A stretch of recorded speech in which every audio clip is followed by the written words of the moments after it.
You're watching Sunday Morning Matters on KC24, your local election headquarters. One, there's ample evidence of collusion in plain sight, and that is true.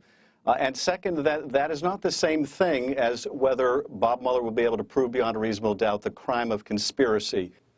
The House Intel Committee Chair and California Democratic Representative Adam Schiff doubling down on his theory that the president did collude with the Russians. So we've heard from Congressman Costa and now Congressman Schiff. But boy, it's time to let our panel loose here. Let's take roll call.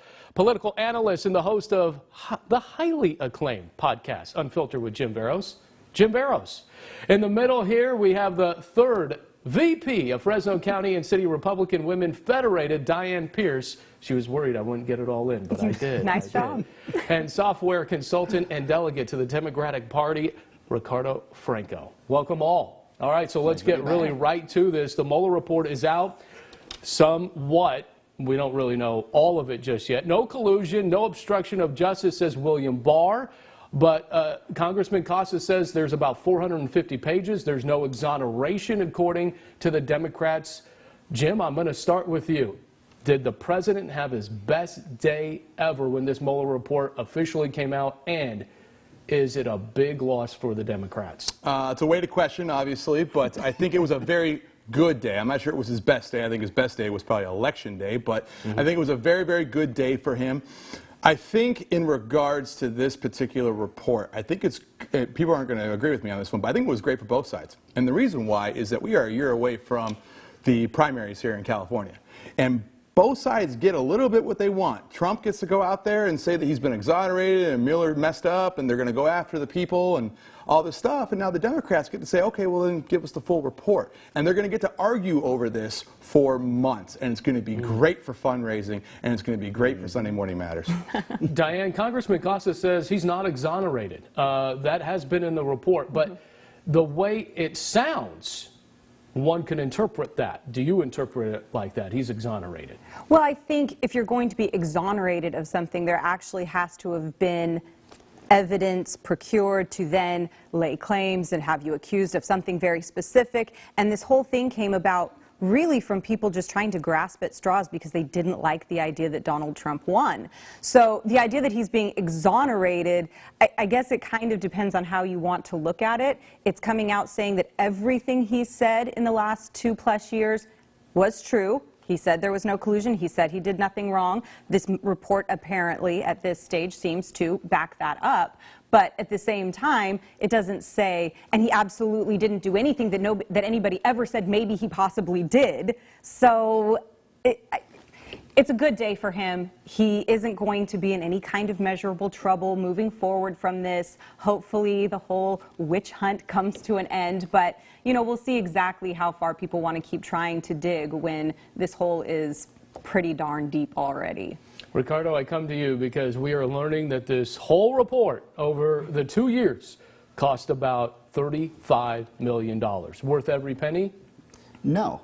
You know, I mean, look, the thing is that, let's go back to what Jim said, right? Both sides get a little something out of this, and both of them get to argue about this for the next year. But really, what Americans are actually looking at this report, it's those that are privileged actually enough to talk about and be most concerned about the Mueller report and collusion and Russia.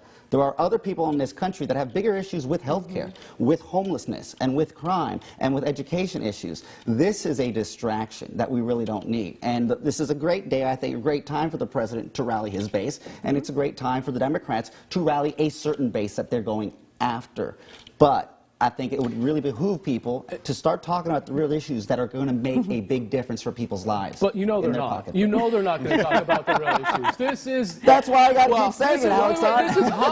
This is Hollywood of the East. We know. And I still don't think it's over because this week Deutsche Bank released banking information to the U.S. Congress regarding dealings with President Trump. Everyone thinks this is over. I don't think this is over. I think that this is going to continue over and over and over. There may be absolutely nothing in those bank accounts, but the only reason why we know about that is because it was in the media. So, listen, I think everyone thinks that it's going to be this, grandiose report where it's going to be complete vindication or not. I think that both sides are going to be able to run on this and not talk about health care. Well, Ricardo, I want to come back to you real quick because what I was getting at is, You heard Congressman Costa say, I'm not in on the impeachment process, but there's Adam Schiff, and he's way in on this. Which side are you taking here if you're a part of the Democratic Party?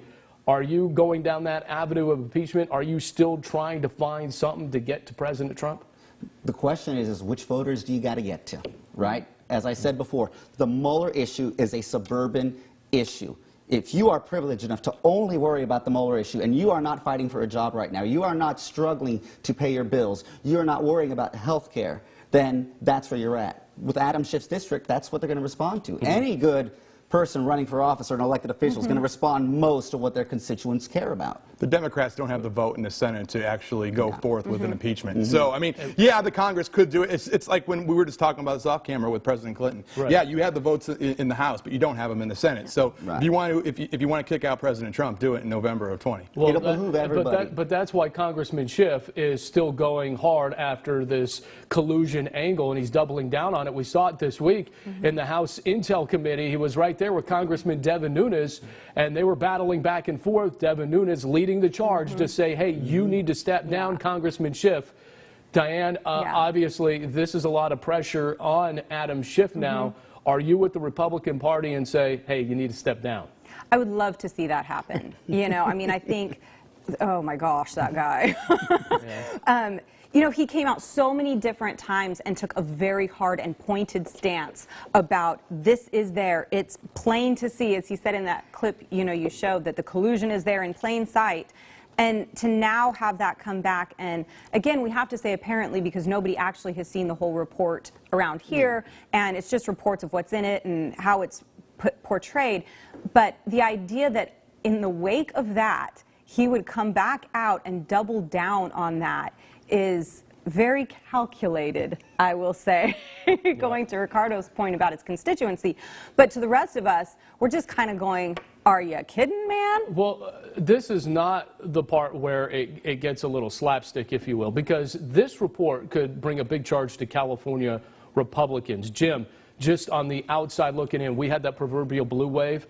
Could this mean because of the Mueller report we have that proverbial red wave in 2020? With all 28% of registered Republicans in California, probably not. I'm sorry, but the Republican Party in the state of California has bigger problems than trying to, fix things in the federal level. They've got problems on a local all the way up to Sacramento level. So I don't think that I would expect a red wave. I think in individual districts it may help them. Obviously with Congressman Nunes, it may help, and a couple other ones. But this is going to be something that's, like we were talking about. It's a diversion tactic. For the next year, if this doesn't get settled, we're not going to be talking about a lot of things. So we'll see how it goes. But in regards to Republican red wave, I really wouldn't expect it. All right, the fun is just starting.